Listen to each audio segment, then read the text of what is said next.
Sociologists and social theorists have come up with many different concepts to help us think about how digital communication technologies have affected our day-to-day lives. One of which is the notion of prosumption.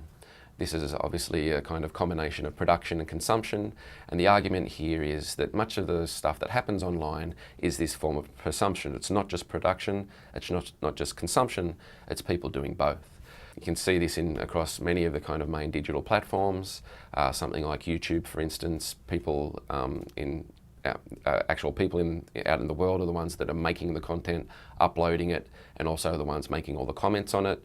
You can see this throughout most of those kind of web platforms. Prosumption here means that there's more of a kind of exchange between people going on, between the content makers and the consumers. But what it also means is that we're doing a whole lot of labour for free, and companies are making billions of dollars out of this. So prosumption here shows that there's kind of more activity going on by what used to be called the consumer, but it's the platforms themselves that benefit out of this.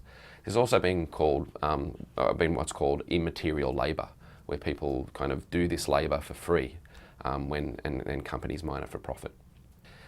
Like Castell's notion that we now live in an information age, there's other ways of thinking about how these digital platforms have changed our lives as well. One of the concepts here that's become quite prominent is the notion that we now live in what's called platform capitalism, where things like Facebook, Twitter, and the like are the things that dominate our economy and the things that mine our everyday lives for data and to be able to sell this to advertisers to be able to sell us stuff back. What's interesting about this in terms of platform capitalism is it means that we're across the world engaging with the same thing more than ever before, but we're also breaking off in what's been called filter bubbles, where the algorithms themselves seem to create a situation where people are provided with the same thing based on their previous clicks. So in many ways, while this seems like a kind of efficient way to provide us with the things that we like, it seems to make a situation where we're increasingly in this kind of echo chamber, surrounded by people that are like us. We talk to each other, we don't really share views outside our own views. So this echo chamber effect seems to wall people off from people that are not like them, and seems to in many ways therefore create more conflict and create more kind of isolation between social groups. Within this new economy on platform capitalism, our attention becomes one of the most important things that companies can seek.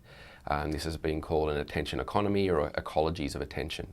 The ways that these platforms use ever more kind of complex psychological tricks to keep us online and to keep us scrolling. Some theorists have started to argue that what this means is that the scrolling on these platforms fills an existential void in our lives, that we have this kind of fear of missing out and that we constantly stay on these platforms to try and keep up with what's going on. Other theorists have started to talk about how what we do here is update to remain the same. We're constantly, in many ways, updating our platforms, updating our profiles, updating all the technology that we have, but really we don't change too much while we do this. So there's this weird juxtaposition between the kind of feeling of keeping up and change, but really not much changing at all. So we have this kind of ways of thinking about this kind of agency and structure thing that we were talking about earlier in the course, and what this means to our day-to-day lives, our emotions, our feelings, and the ways that we relate to others or not.